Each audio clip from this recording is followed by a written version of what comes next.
Tonight, the Carney era is about to begin, and can he survive and outmaneuver the Trump era?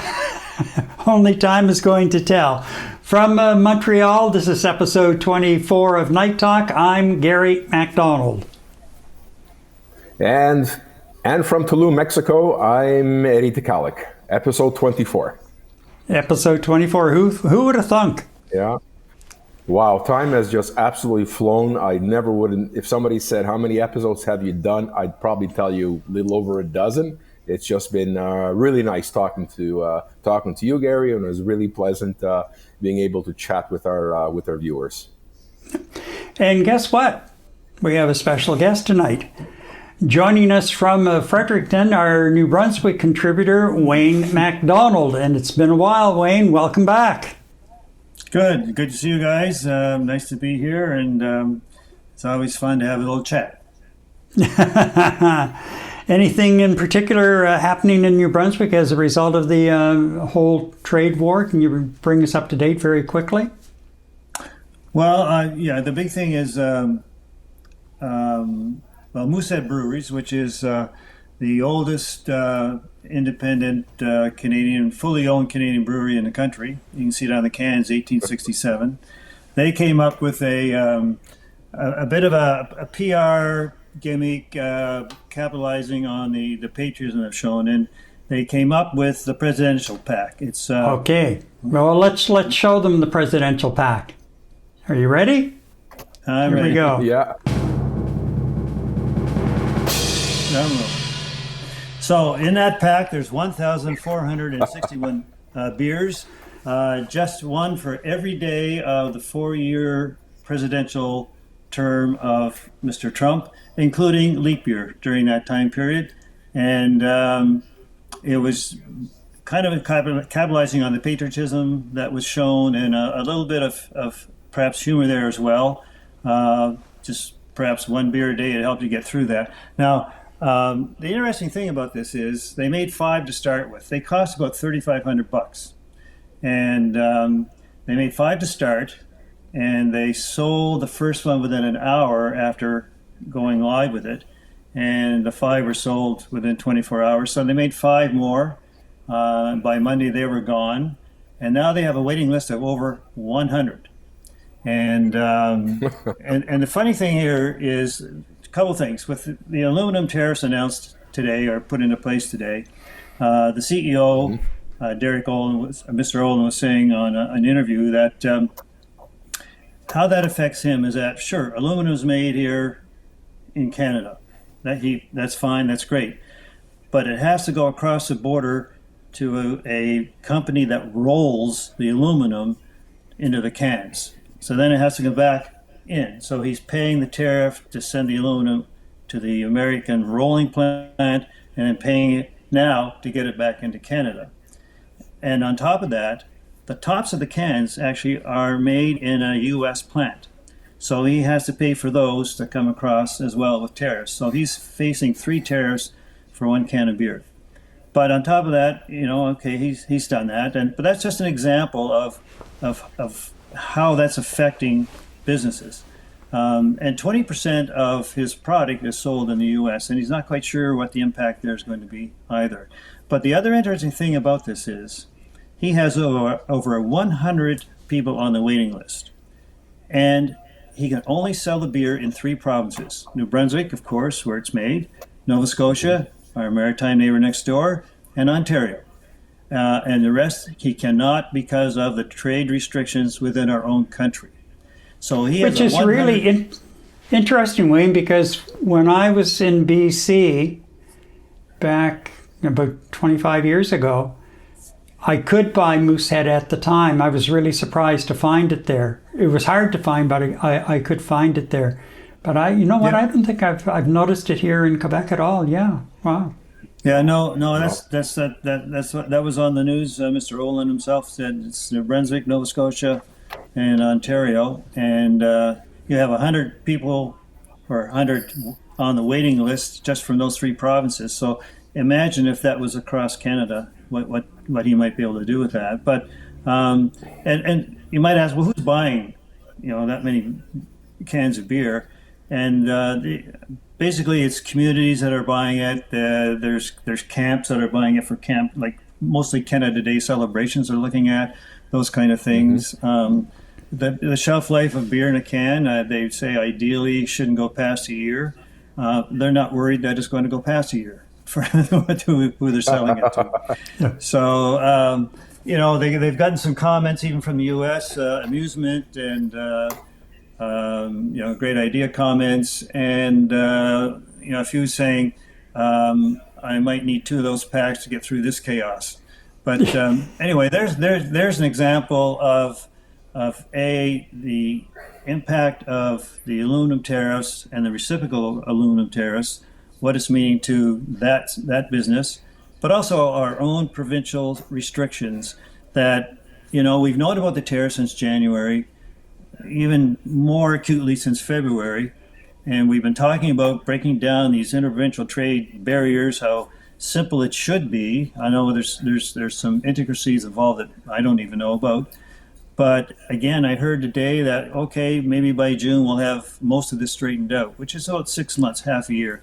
I don't know. That seems like a long time to me. Wow. So anyway, yeah, I just wanted to throw that in there about the Moosehead presidential pack, and that's what's big thing in the Maritimes. All right. Well, Wayne, maybe. Wayne, I got a question for you, though. A couple of questions. Number one, where did you put that crate around in and around your house? Okay. And 2, how many of the 3,490 cans have you gone through so far? No, it's 1,461 cans. It's $3,500. Is that what it is? Bucks. Okay. Oh, yeah, that's right. $3,500 bucks. My bad. yeah. No, it's too heavy for me to lift. So no. Now Moosehead will deliver them. Their PR person said they'll deliver. They're very good at delivering, obviously. So they don't have any worries about that. But no, I haven't. I haven't picked it up. I wasn't quick enough. Now there's 100 people on the waiting list, or 100 groups. So I don't know. We'll see. Maybe you could send one in and have it ready for you when you get back to Montreal. Well, no, maybe they have the Montreal. What a fantastic idea.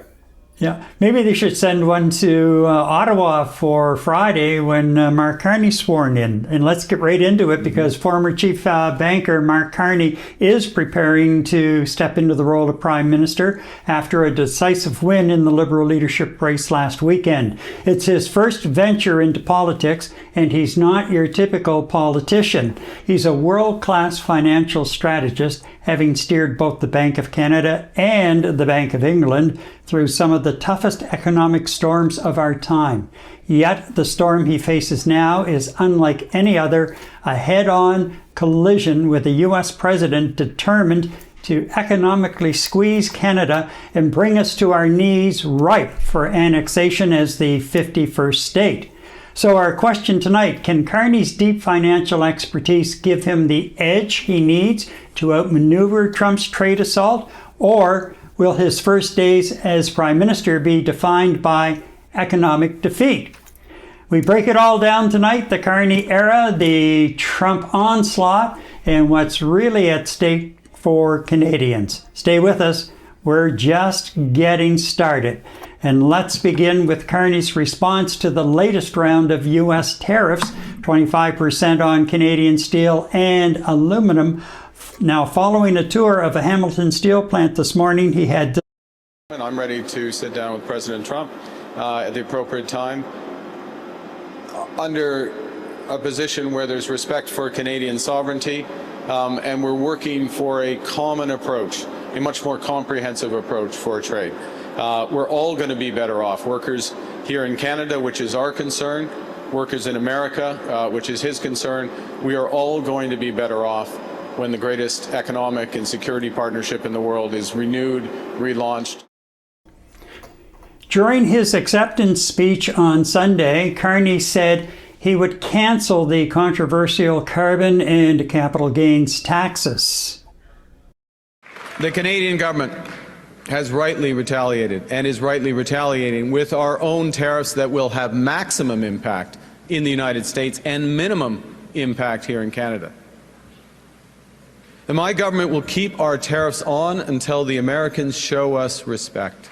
and until they can join us in making credible and reliable commitments to free and fair trade. As Krista did. Yeah. And in the meantime, we will ensure that all the proceeds from our tariffs will be used to protect our workers. The Americans want our resources, our water, our land, our country. America is not Canada. And Canada never, ever will be part of America in any way, shape, or form. Now, I know that these are dark days. Dark days brought on by a country we can no longer trust. We are getting over the shock, but let us never forget the lessons. We have to look after ourselves, and we have to look out for each other. We need to pull together in the tough days ahead. And so, to those families watching this evening in Fort Smith, in Edmonton, and across every community in Canada, I promise you this. Together, we can and we will get through this crisis. We can and we will come out stronger than ever. And we will, because Canada is built on the strength of its people. From our mines to our ports, from our logging roads to our city streets, we're strongest when we're united, when we're one economy, not 13, when we can cheer for different teams and still be on one team when it counts. When we come together, we build things that last because we are Canada strong. Vive la Canada! So is Mark Carney really cut out for politics, or is he just a banker in a suit? And let's start off the discussion. Wayne, since you're the guest and haven't been here for a while, what are your thoughts on this? Well, you know, he's kind of, it's one of those things I think we need to see him in action a bit more. During this, the leadership campaign, we really didn't see much of the candidates. There were the two debates, if you were around to watch them, and a few news clips, but, you know, it's hard to get that overall feeling for him. Yes, you know, he's been an international banker. He's gone through the Brexit thing. He's gone through some very tough economic times here in Canada and managed to steer that well. So obviously he has that head on him. And now Premier Ford today, after meeting him for breakfast in a diner in Etobicoke, I think, you know, he had nothing but praise for him. He said he's very astute. He was very, very smart, very in tune to things. So, you know, I mean, I'm not sure how long that breakfast was, but he came away very, very confident that, you know, he could probably handle this whole thing. So that's one politician picking up on somebody else. So I think that, you know, it remains to be seen, but I think the seeds are there for him to deliver. I think you know, he's certainly a different personality than Justin Trudeau, and how that comes across to others. You know, I've heard some people say, well, it's kind of boring, but for others, it's kind of okay. It's straightforward, straight ahead, and you know, no pretenses, and let's get work done. So. I think the seeds are there. It just remains to see how they play out. Eddie, your thoughts initially? Well, you know what? We talked about him quite extensively during our last two shows, Gary. And the first thing that came to mind, and I'll just review it for our viewers. Both you and I thought that all four candidates vying for Liberal leadership, different personalities, different levels of experience, wide breadth of experience amongst the fourth of them. Any one of them, I think, would have made an excellent leader for the Liberal Party and potential for becoming the next Prime Minister of Canada. So congrats to all of them. And you know what? Congrats to congrats to Mr. Carney. What do I think of Carney? I think Wayne is right. We haven't seen very much of him until late. I saw his entire acceptance speech. I was very impressed with it in terms of how poised he was with it. There was a little emotion in it in terms of his feelings for Canada and sharing those with Canadians. And I kind of felt comfortable with the fact that he's very poised, but at the same time, he was very direct in terms of his message to the United States. Sorry, let me correct myself. It wasn't a message to the United States. It was a clear message to Donald Trump. So myself as a Canadian citizen, I thought that was great of him to take the bull by the horns right off the bat before he actually sat in the chair of the Prime Minister's office. So I think there's going to be some trial and error with him getting used to the political landscape. As we know, he's got zero political experience, but you know what? To be the governor of the Bank of Canada, and as well as out in the UK, you know what? Don't tell me there's politics that's not involved directly in actually managing those types of portfolios. So politics in terms of the national sphere, no. Wayne is absolutely right. Politics and swimming through politics through big monetary responsibilities that he's had in the past, absolutely. Is that going to become a great asset for him as he locks horns with Mr. Trump? Absolutely. Mr. Trump is the self-proclaimed master of the deal, big deal. And we have someone who's actually experienced with the management of money for sovereign nations. So I think it's going to it's going to be a great asset for him. Excuse me. It's going to be a great asset for him, and I'm looking forward to the showdown. I think he's going to pull his weight with Mr. Trump, and he's going to do it right from the get-go. Yeah, Eddie, I found the thing about that is, if you don't mind me, Gary, is that when you're in the position that he was in with the Bank of Canada and then the Bank of England, sure, that wasn't an elected position and certainly not a true politician.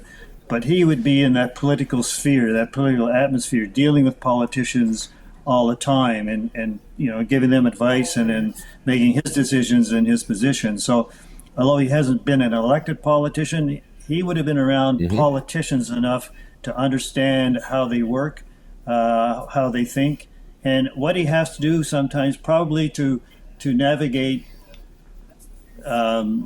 the seas with them, through them, and around them sometimes. And I think that, yeah, sure, he's not a politician in the elected sense, but he's been in that sphere where he has seen them at work, and he probably has an understanding of what goes on there. Yeah. I was going to say that based on what I saw during the leadership campaign, and that there wasn't a lot of what I saw of him, but I found him to be very low key and kind of a little bit like a duck out of water, because dealing with a politician at one level and actually being in the political ring at another level are two different things. And certainly it was very clear to me that he was not a political animal per se, as far as, coming out of the arena with a few scratches and bruises after a good old-fashioned political dust-up. However, I watched his speech on Sunday, and I found it, again, he was, very, as you said, Eddie, poised, low-key.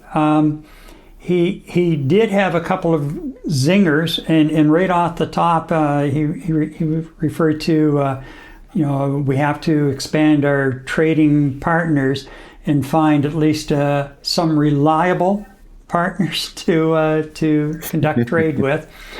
And then he made mention about, again, before you can talk to him, Trump has to show some respect for our country and our sovereignty and back off the 51st state crap.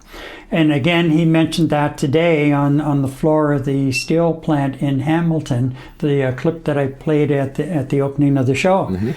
He came back around and he said, yeah, I'll go talk, but Trump has to. So he's already playing a bit of Trump's game. Like, he's putting out his markers as to where his line in the sand is.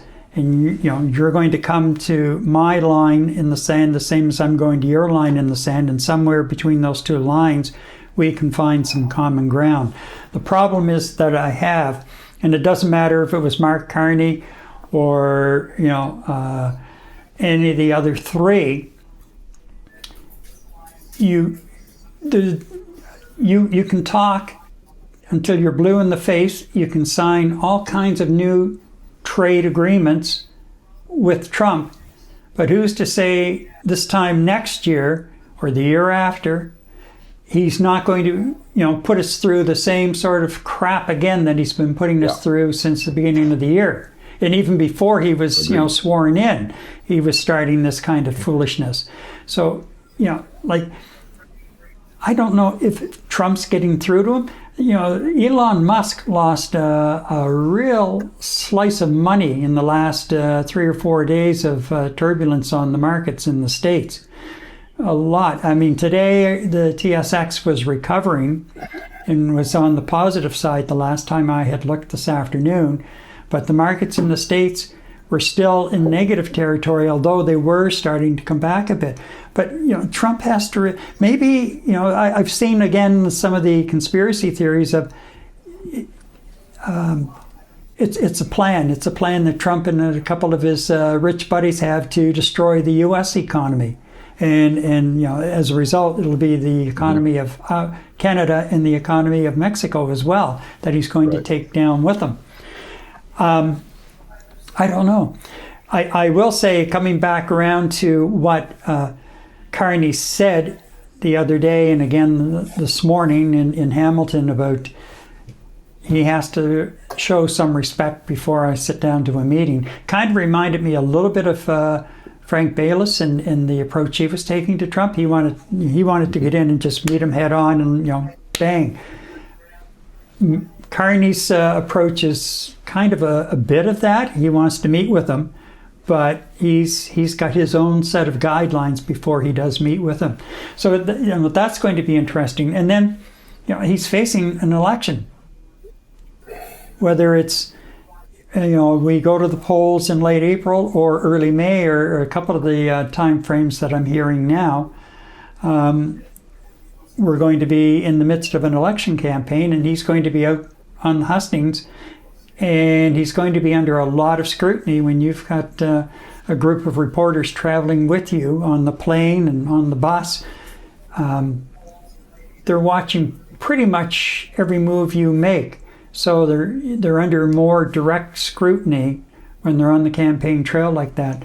And again, it will be interesting to see if he can keep his calm and keep his head above water and move forward. And just before we signed on, I saw a note on CTV that the latest Nanos poll showed that the Conservatives have actually moved a 1% point ahead of the Liberals.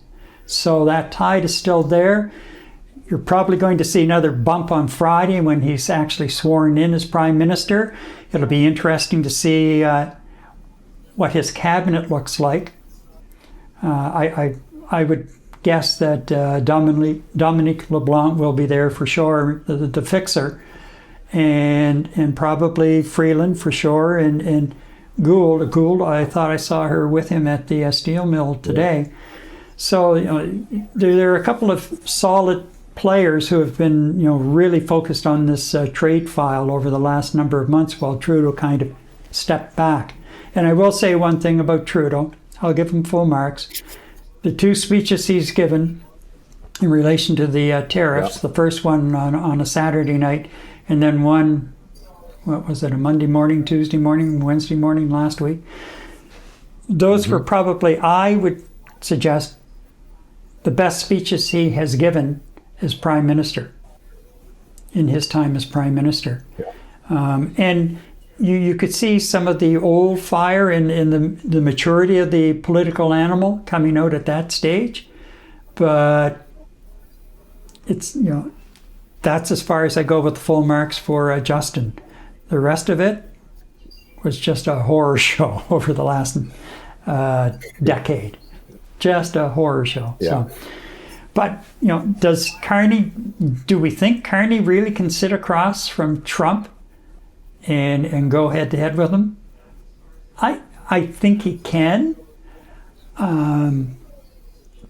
But again, you can't trust Trump either. So where does that go? I don't know. What are your thoughts?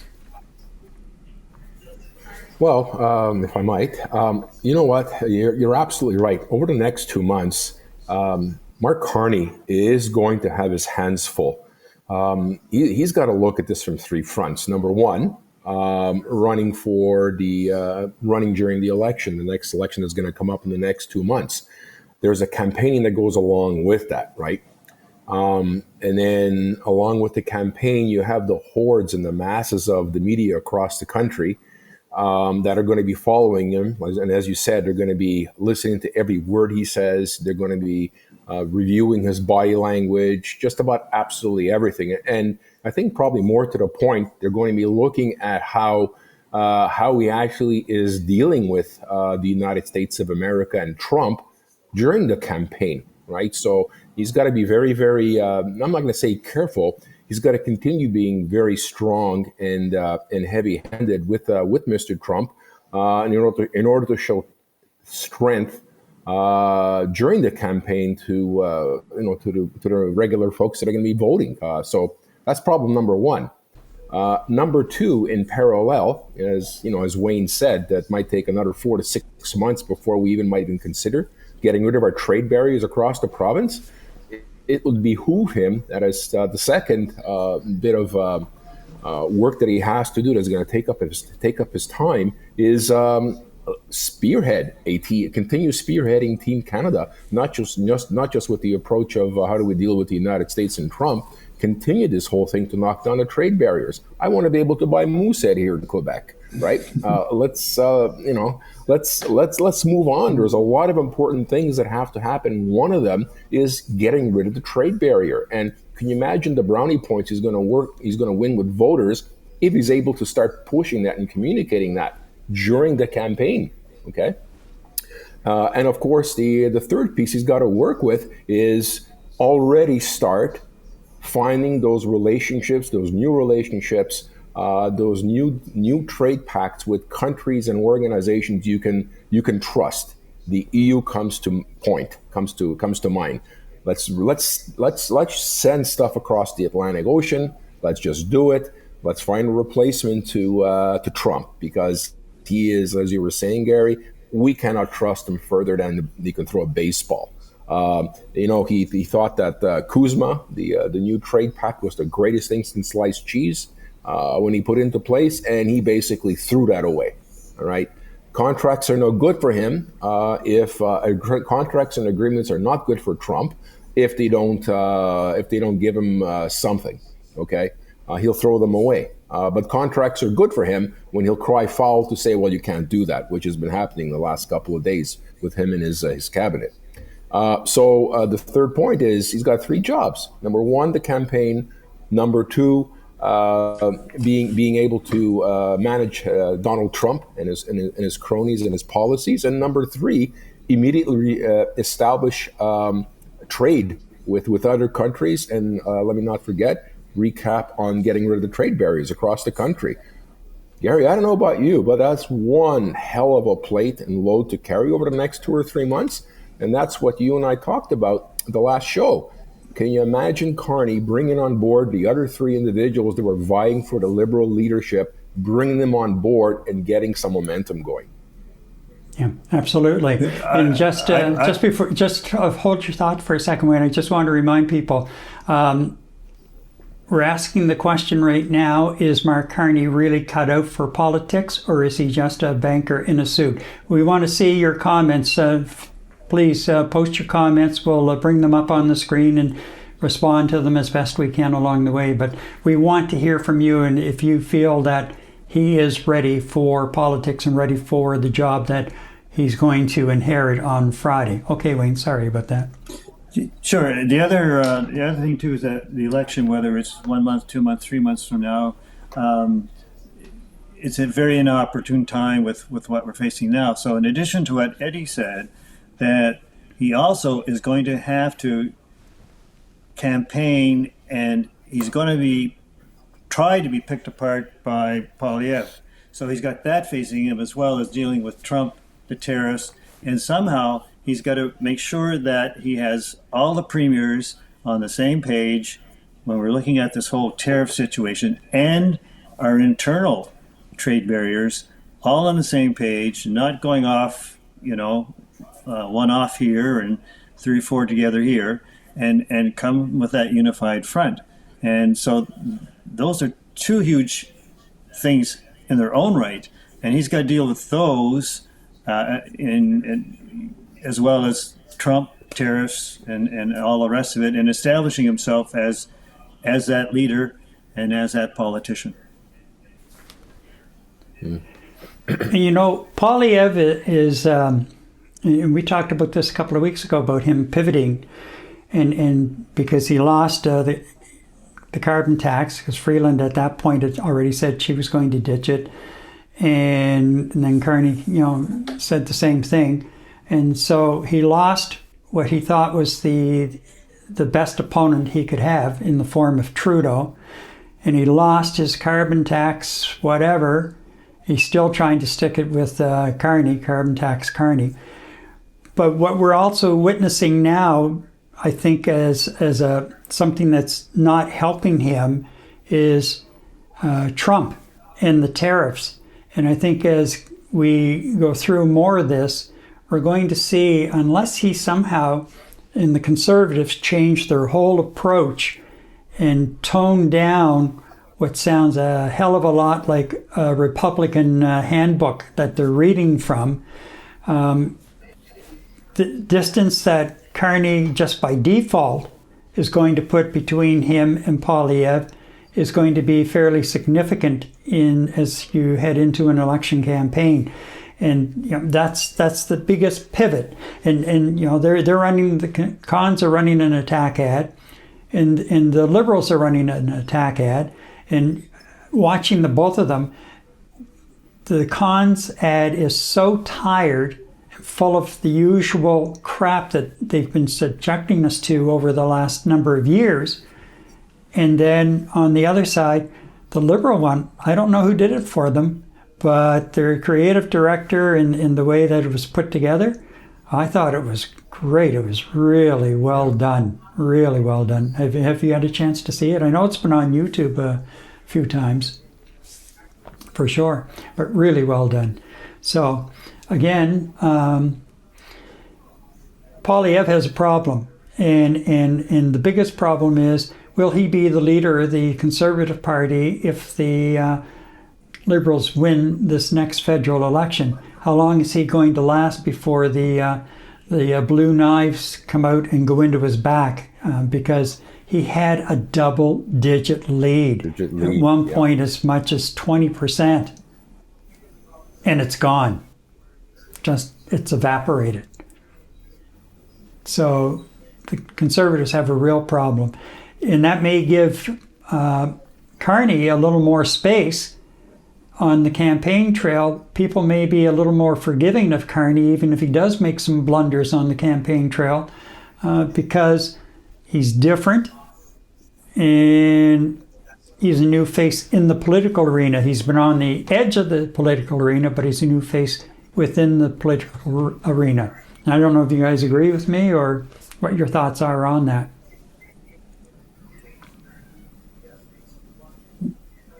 Wait. I think, okay. I think, you're right on a few counts here, Gary. And I think we've seen so much of Poilievre's ads over the last, I don't know how many years, 2-3 years.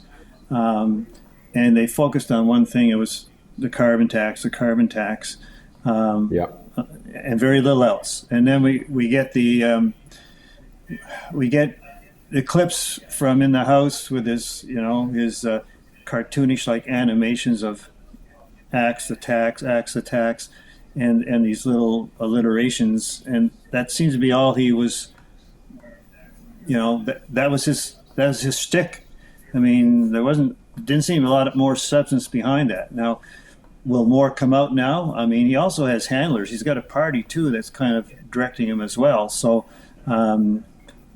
let's see what else they can come up with. But to this point, it was easy foil at that point in time. But I think with Carney, if he maintains that sort of even keel, the poise, but yet that resolve that I have my terms and people are going to have to meet those. So if he can maintain that, then sure. I mean, but he's got, as Eddie said earlier, I mean, this is a heavy load to carry. It's not the most opportune time to have an election, but he probably knew that going in. So I think they all knew that going in. But it's not going to be easy no matter who you are.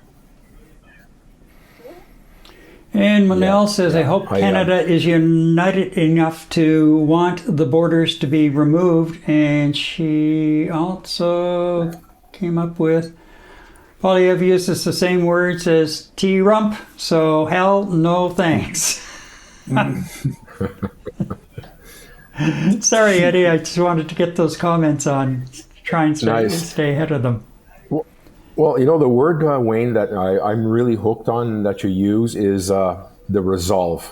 Okay, showing resolve in defending our nation, and showing resolve that he's there for Canada. And you know what? Look, the coals are hot right now. There's a heightened sense of patriotism, and every passing week there continues to be a growth in that, right across the border, right across the province. So he's got to continue riding that horse, and I don't think he's going to have to try too hard as he continues showing resolve against American policies. I think that's just going to demonstrate to potential Canadian votes that he is the right man for the job. Look, let's call a spade a spade. Canadians have been looking for a change, okay? They jumped on the bandwagon for Trudeau-mania 2, and very quickly we saw, the struggles that Justin had right from the get-go, even though he showed some tremendous leadership during COVID. But I think Canadians in general were looking for a change, and the message was sent with 2 consecutive minority governments. Now we have Mr. Carney, who has come on board that reflects change. Okay. And I think that what we're seeing in the polls is not so much a dissatisfaction with Polyev. It's a view that Mr. Carney can bring some necessary change for the country as we move forward. And not only that, he's already started to show a lot of resolve against American policies. And I haven't been at home the last few months, but from what I am picking up on the news, I haven't seen very much of Polyev trying to challenge that resolve, or I haven't seen very much of Polyev vehemently denouncing some of the policies that, as Manel put, T-rump is trying to apply or impose here on Canada. So, Gary, this goes back to what you and I were saying 3 months ago. This election was Poilievre's to lose.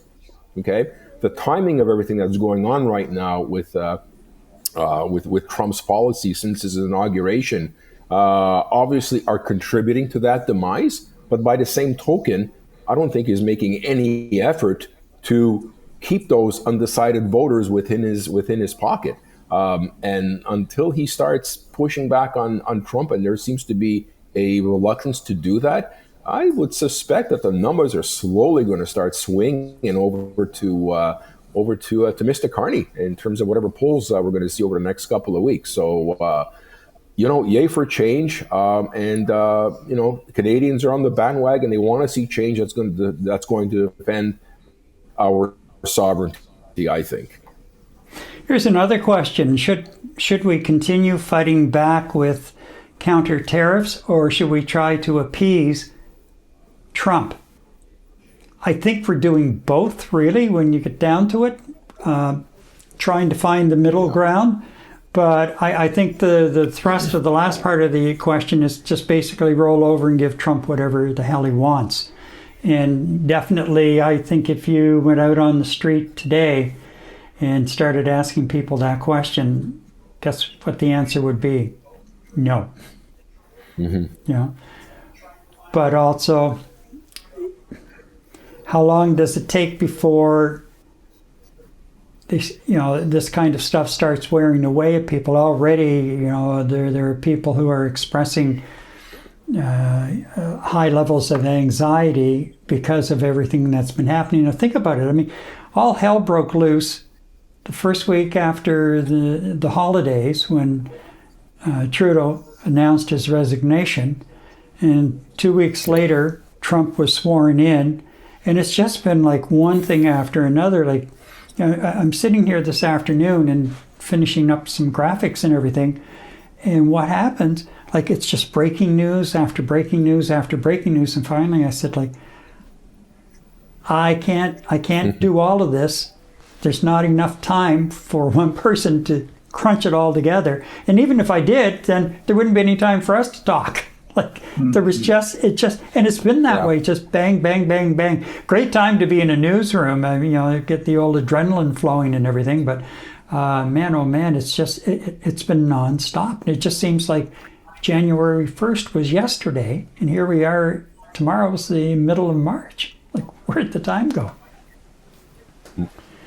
Yeah. Well, I think it's going to be interesting too, and I know it's not related specifically to Carney, but tomorrow you've got Premier Ford and Dominic LeBlanc going down to Washington to meet with. I don't know if it's just their Commerce Secretary or anybody else going to be there as well. Now, Ford's going down on the pretense the olive branch was sort of given out to talk about perhaps an off-ramp or how they can look at the trade agreement to bring this to an end. Whereas Dominique is saying, my purpose of going is to get the tariffs off. Let's deal with the tariffs. So you've got kind of two different perspectives there, and I wonder, I'm not sure how that's going to work out. Eddie, you got any thoughts on that? You know what? I think there is a certain level of them trying to suss out exactly how Trump and his cabinet is thinking in terms of this. Are they playing poker? Are they playing dominoes? Are they rolling the dice? What kind of game are they playing? And is it a question of restroking that ego while trying to find what exactly these guys are after? So I think it's a little bit of both. I mean, look, Ford put his foot down. He said what he's going to do, what he potentially can do, what he can potentially put back on the table. Let's call a spade a spade. Ford pulled back a little on this one. Okay, he had his foot on the pedal on the metal, so he pulled back a little bit. Donald Trump has changed his mind 6-7 times in the span of the last week and a half. So I guess going down there and trying to figure out what's what now. Maybe not a direct conversation with T-Rump, but a conversation with his cabinet ministers who give him a better idea of the direction that they need to take next week or the week after that. Who knows? Maybe that part of Team Canada is going to come back and say, you know what? Throw the switches. I don't know, but I really think they're going down there on a fact-finding mission. I don't think there are going to be any decisions being made while they're down in Washington. That's what I'm feeling. Yeah. This particular mission is about. Gary? Can't hear you, Gary. Gary, can't hear you. Yeah. What's interesting is Fox yesterday ran a line that said something along Ford apologizes, and what was the other? Oh, and Canadians are coming to the capital this week to renegotiate the free trade agreement. And even CNN last night, CNN was saying essentially the same thing, that they were going, and LeBlanc today, during the news conference today, very clearly stated, no, it has nothing to do with the agreement. We're talking strictly about the tariffs at the moment. If we get past that post, then we can come back and see what the issue is with the agreement as it now sits, because it's due for review next year anyway. But if you get started a year early and you review it, and there are areas that have changed in the last 8 years, then fine, okay, at that point. But not going in and LeBlanc's very, very diplomatic in what he says. But essentially what I read between the lines today was, no, we're coming down to talk tariffs, and we're not going to talk the agreement until, with a gun at our heads. So, take the gun away. But then, Melanie Joly this morning at that same news conference said, like, every day it's something different that he's looking for. You think you might be on the right track, and then it's different. It can change during the day. And you could see the level of frustration that has been building in her in dealing with this chaos that Trump seems to live in. He's like a guy with a cyclone cloud around him as he scurries back and forth between the White House and his golf course in Mar-a-Lago. It's just bizarre. Yeah. Murray says, if you haven't seen it already, you need to check out Carney's interview with Jon Stewart. He has quite the sense of humor and was going toe-to-toe with John. Well, that's right, and that was just before he announced he was playing quite coy as to whether he was going to announce at the time. Yeah, I saw that. It was very good. It was very good. It showed a side of Carney that I don't think most people have seen. And, there was that sense of humor, but still when it came to some of the serious topics, he sort of got back on into that mode. But he didn't let Stewart get away with anything. And at the end of it, I think Stewart was impressed by him. So that was my take on it. Trouble is, Gary, he can't vote here. Yeah. Well, Gary, and that was the interesting thing too. And I know what Freeland was doing. Freeland spent a lot of time on the U.S. networks during her campaign, but really what she was doing, she wasn't so much talking to Liberal delegates on this side of the border. She was talking to the business people and some of the states people to try and make them aware of what these tariffs, what kind of an impact they were going to have versus what Trump was telling them, lying to them about. So go ahead, Eddie. I didn't mean to interrupt there. But yeah. Not at all. So here's a question that you and I have been asking ourselves over the last 3 or 4 shows. Would the real Mark Carney please stand up? Do you think that over the last 2 weeks, he actually let Canadians know a little bit more about him as a result of everything he said at the podium, during interviews, during his tours? Do you think that the Mr. Carney that needs to stand up is showing himself to Canadians? Well, it's a good question. Yeah. Good question. And just while we're pondering that, Joe says, what exactly are Pierre Poilievre's qualifications other than a career politician? I don't trust him with all his rhetoric and bluster. He is the exact wrong leadership candidate for Canada right now. And adding to that, Joe says, Trump will eat him for lunch.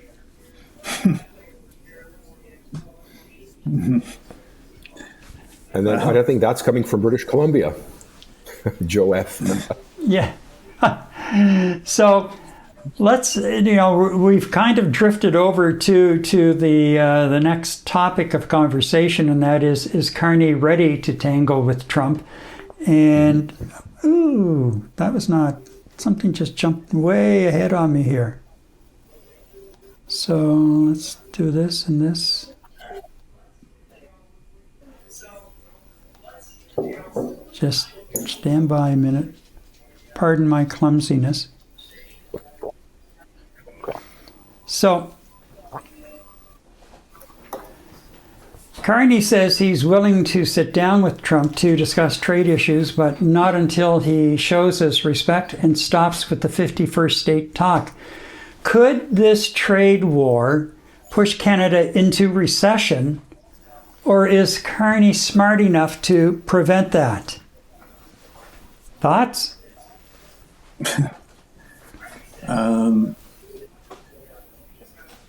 I guess based on his past performance in his Bank of England, Bank of Canada roles, he should have the smarts to do it. I guess my question is, no matter how smart he is, with what's being thrust upon him, there's probably only so much that he can do. If he gets us out of this, he's a bit of a miracle worker. So I think he'll do what he can, but some of it may be just beyond or out of his control. And so I kind of throw that out there. And Eddie, what do you think of that? Well, I'll jump in and he certainly he has the credentials to be able to at least deal with a recession and deal in take the politics out of it altogether and deal with it from a financial and strategic standpoint. That part, I think, would bode well for us. Again, he's green as far as being a politician. Can he sell perhaps some things that are not going to be, if we do go into a recession and there's some tough decisions that have to be made, can he sell those as Prime Minister to Canadians? I'm not sure.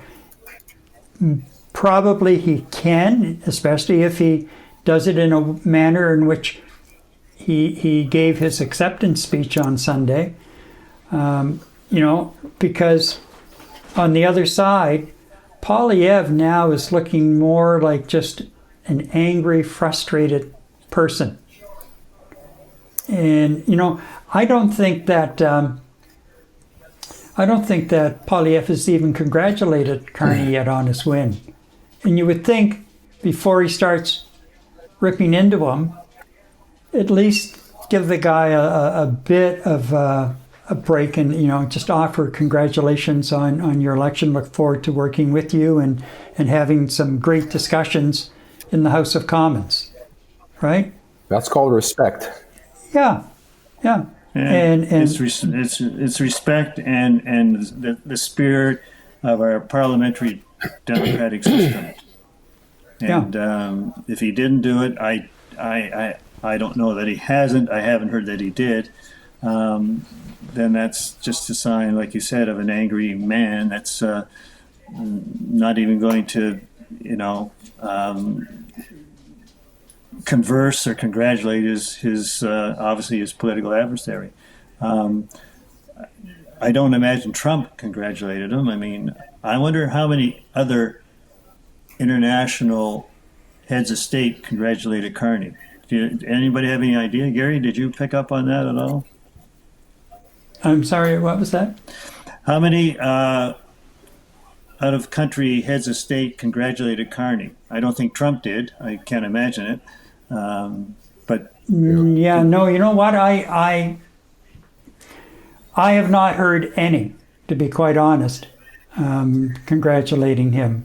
Now, that's not to say that maybe somebody in Europe did it and I just didn't see it, with the time difference and everything. But and I went back through Trump's Truth Social was it yesterday? Yesterday and again today. And I went back through all weekend, even back before the actual winner was announced on Sunday, and there was nothing from Trump at all. Absolutely nothing. Which, again, that's we might be seeing congratulations. We might be seeing congratulations from the rest of the world when he officially takes seat on Friday. I don't know, but you're right, Gary. I haven't really heard anything either. And that's a good point you bring up, Eddie. That maybe on Friday, once he's sworn in as Prime Minister, that's when he'll get some congratulatory notes from other leaders. Hopefully in areas that we're hoping to establish even stronger ties with and trade ties as well. Now, the other part of the question was, is Carney smart enough to prevent a recession? Here's the thing. When there are a number of things coming together forming the perfect storm, which is basically what a recession is, I don't think you can actually prevent it. I don't think you can get in front of it and just kind of throw up a wall to stop it. You can maybe very quickly start mitigating some of the impact of the recession. But, there are so many things at play to, once you start heading down that road, there are some things you can do. And yes, they may work sometimes, and other times they won't, and you do slip into a recession. And they're now, like we used to just use the R word, and now there are 2 or 3 different definitions of levels of recession, as to is it a real recession or is it a partial recession? There's a couple of different terms they use for it. Certainly, with his track record, I would suggest that he has the chops and the credentials to at least guide us through any kind of a recession, whether it's a mild recession or a full-blown recession. Well, here's a question I have. The interest rate was reduced in Canada today, as you know. And what happens if Mark Carney does not agree with Tiff Macklin and his approach to interest rates and whatever else he does, having been in that position himself? What happens then? Like, who wins that? Who wins that call? I don't know how that dynamic works, but that might be interesting. Yeah. Yeah, it very well may be. Certainly, the Prime Minister. I mean, the Governor of the Bank of Canada is an arm's length agency of government. So the Prime Minister would have, I wouldn't say influence, but can really, at least he can bend the ear of the Bank of Canada Governor for sure, and lay out what he feels are the priorities for the country, and how can we make this work, and how does your policy, your money policy, work into it so that we can achieve some of these goals. Sure.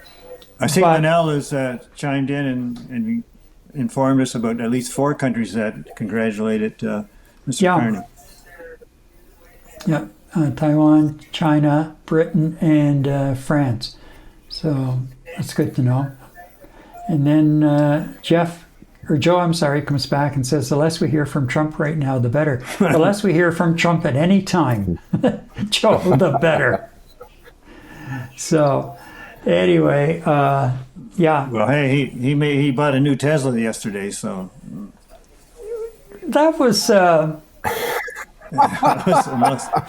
Oh man, I had to rewatch that a few times. I couldn't believe what I was seeing. It was like it was like one of those used car commercials late at night. Yeah, I know. And then Musk's little kid running all over the place still. And it's just like, It was, and Trump had no idea what he was looking at. No, he didn't. And if the point of the matter, like you said, is I'll never be allowed to drive this. As president, he won't be able to drive it. But he was maybe Musk needed the sale, I guess, after the stock market. I'm not sure. I can't figure that one out.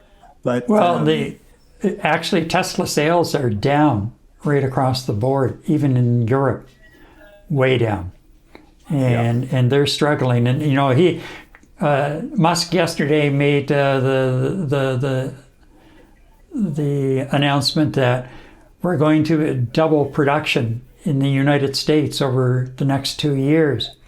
Well, he's been saying that they're going to double production or increase production on one model in particular for the last 10 years, and it still hasn't happened. And there are a couple of other comments that he's made like that regarding production of Teslas. And the designs haven't changed really at all. Well, except for that tank, whatever that tank is. The truck, yeah. Gee, I don't know. It looks like it's designed for a SWAT team to be carried around in. I can't. So are we? I don't know what you do with that. Are we it's all ugly no matter what you guys say. You can't spin it any other way. It's just ugly. Yeah, and somebody had on MTL blog or whatever the other day, one of them stuck in a snowbank on a street. It was not a pretty sight at all, trying to get that thing out.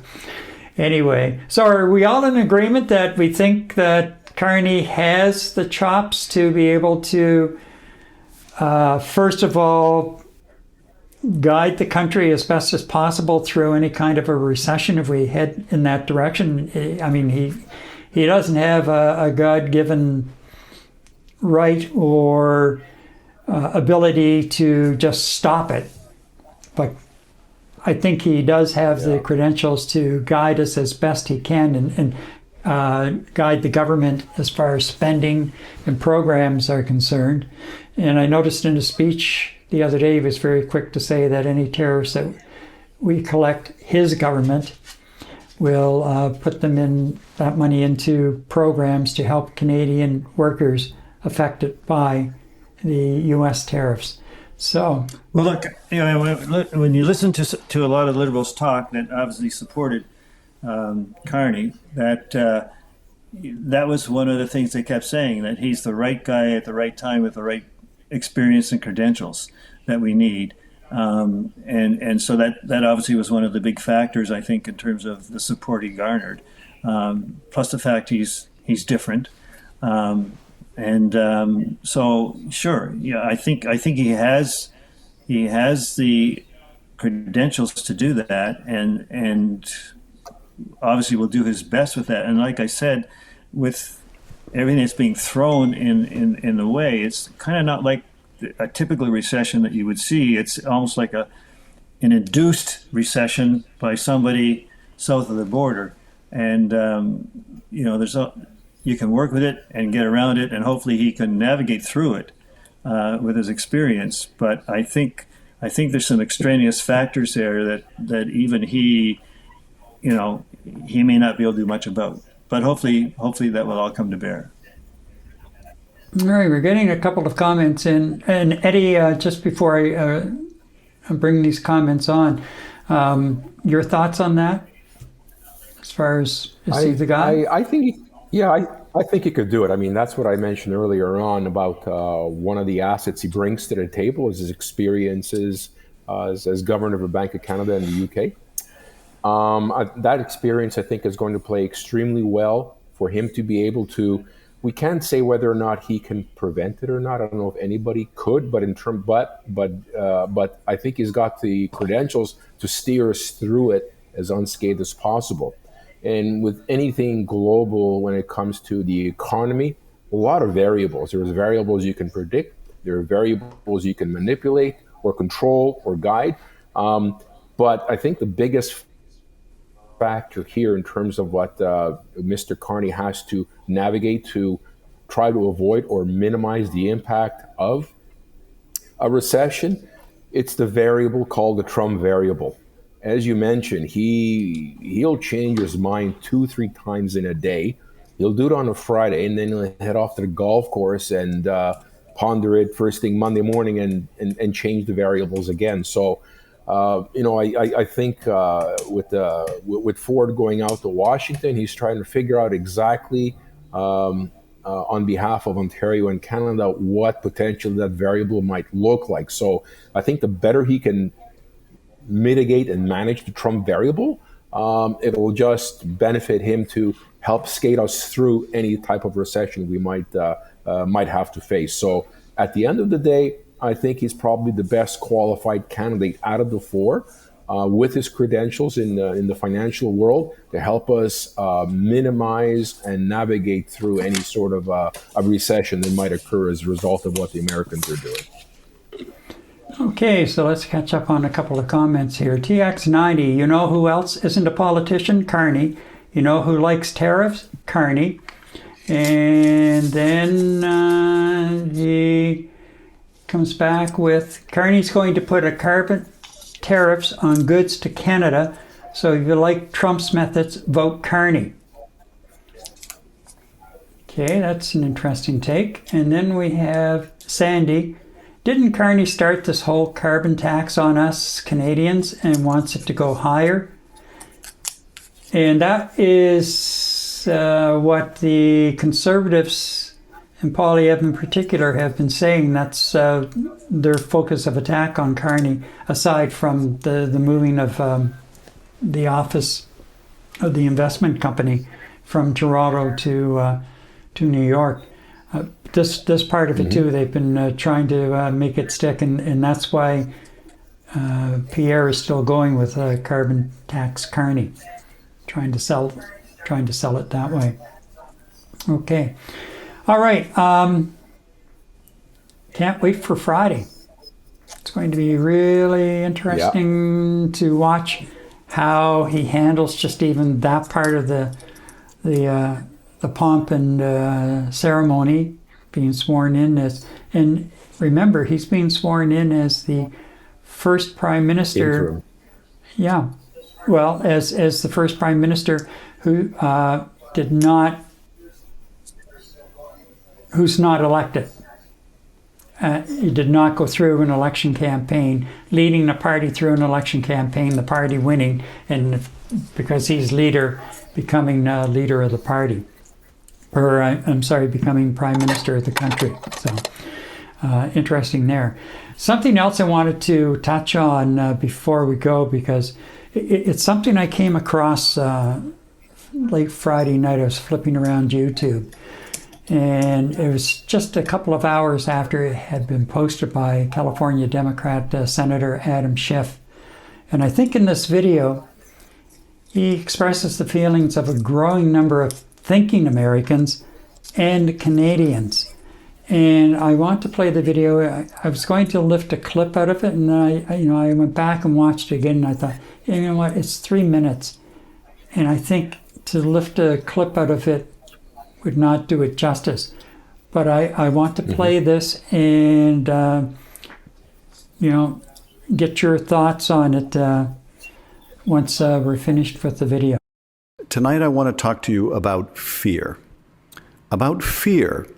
About the fear that Americans are feeling, the fear that businesses have, that if they speak out, they will lose government contracts.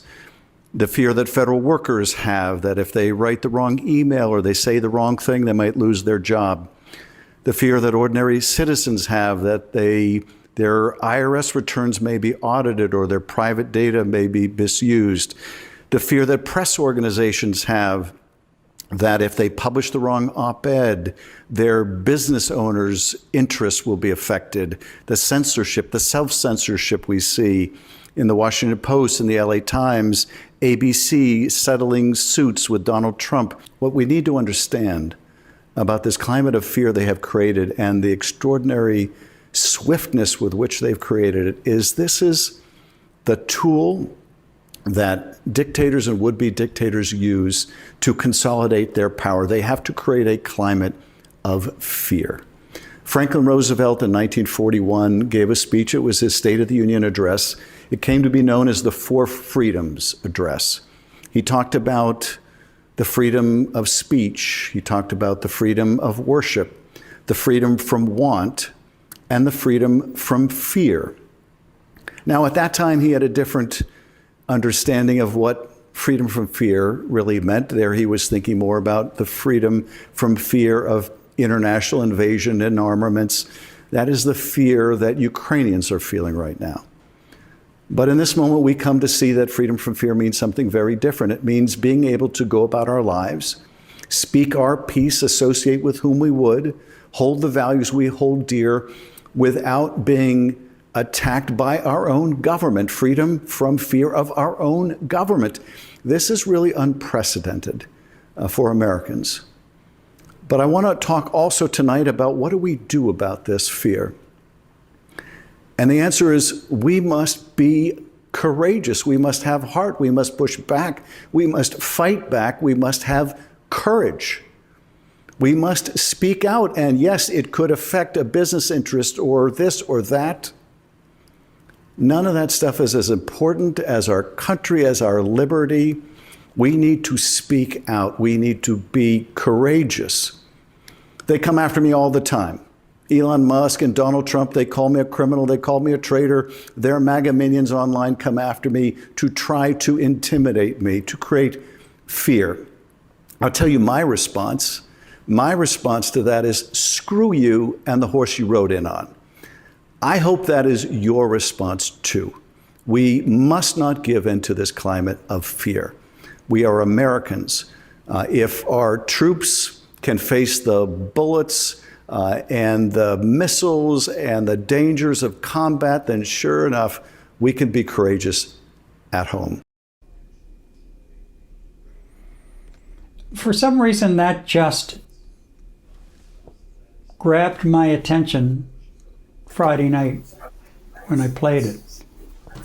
And I think he's expressing, as I said, what a lot of Americans are now thinking more.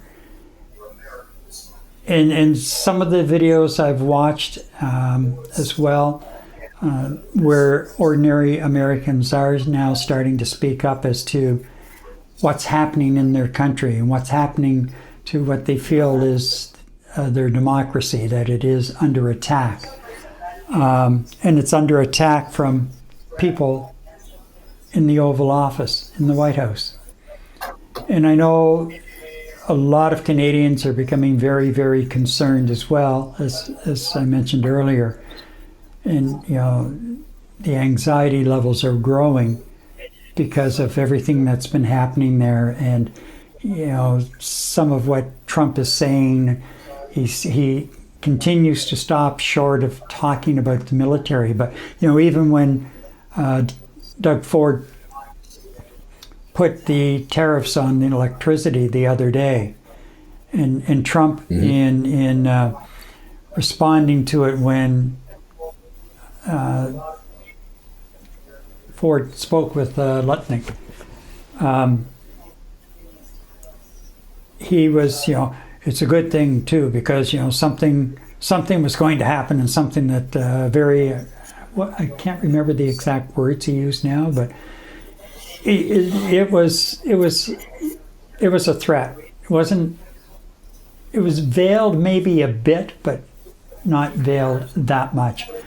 Yeah. So I just, to me, there was just something about that, Eddie. I don't know if you felt any sort of kind of emotion after, you know, while listening to it. I did, and I don't even know what the emotion was that I felt. I'm not sure. Was it anger? No. Was it fear? I don't think so, but I'm not sure. Your thoughts? Yeah, thanks for playing that in its entirety. I hadn't seen it. So it was, what did I get from Mr. Schiff? I think what he was doing, it was almost to a point of pleading, if that's a correct word. I think he was pleading with with Americans not to be afraid. So it's not I didn't fear watching him. I felt a sense of passion in trying to convince Americans not to be afraid of standing up for themselves and standing up for their country. That's what I got out of that. It was more of he was pleading with the American people, I think, more than anything else. There was no fear there. I don't think he's afraid. He was very forthright in terms of telling how he was being harassed and how he blatantly dealt with it. It's basically, screw you and the horse you rode in on type of thing, right? Yep. I think he was pleading with the American public. And more and more, a lot of the Republican representatives in the House are now starting to stop holding the town meetings with their constituents. Now, apparently Trump told them, just don't bother, because people are angry. They're angry about Elon, the unelected U.S. president, and they're angry about the fact that the tariffs, some people still aren't sure about the tariffs, but they know that he promised on the first day that grocery prices would come down. Has that happened? No. No. Egg prices would come down. Has that happened? Yes, they've moderated a bit. I don't think it's anything that Trump has done to promote it. So, and then you've got Doge and what's been happening with that team under the unelected president. So, yeah, and I'm now seeing that there are videos of protests that are taking place in various areas of the U.S. People are taking to the streets, and a lot of them are laid off workers, laid off government workers who were, received a phone call, a text message, an email telling them they had 15 minutes to get their personal goods out of the office. Goodbye, you're out. See ya. That's not how you treat people.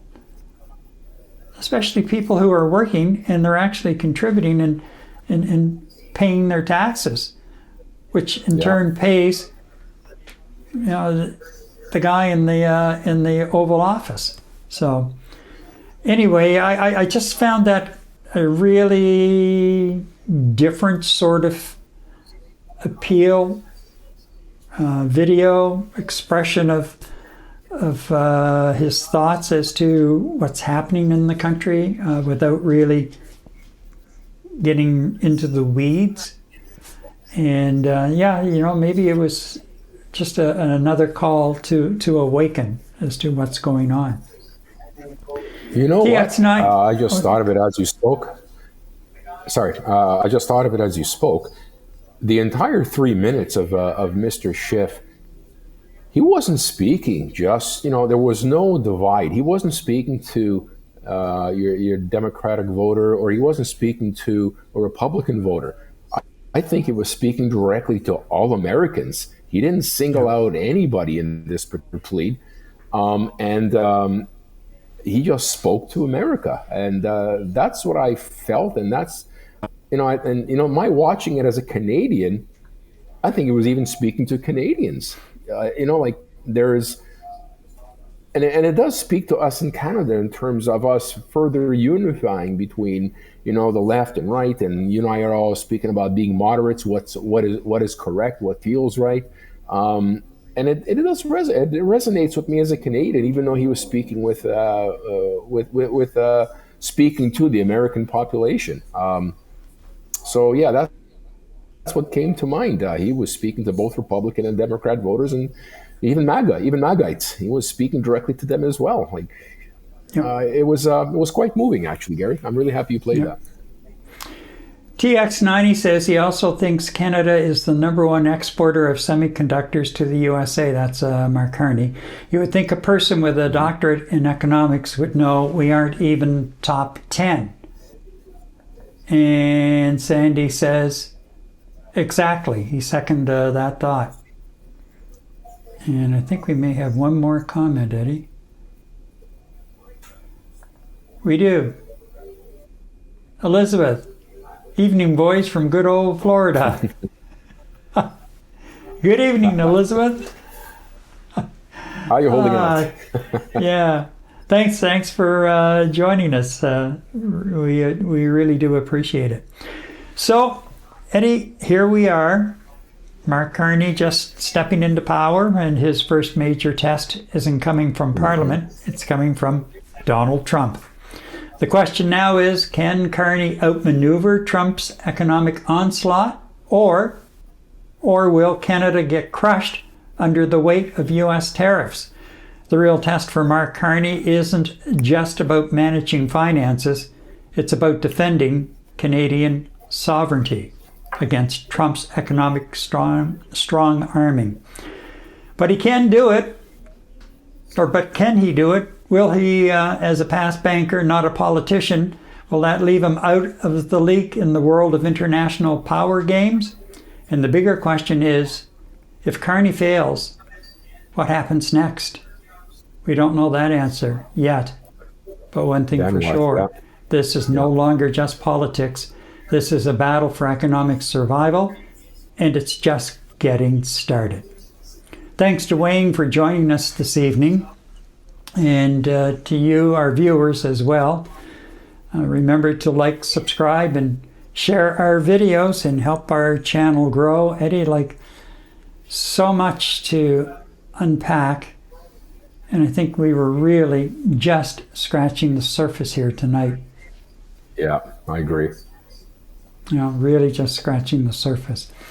But anyway, Friday's going to be a big day. We should get a much better idea of what a Carney government is going to look like, and he will be even more free to express his views and his opinions, because he'll be out from under the shadow and the transition from one prime minister to him. So,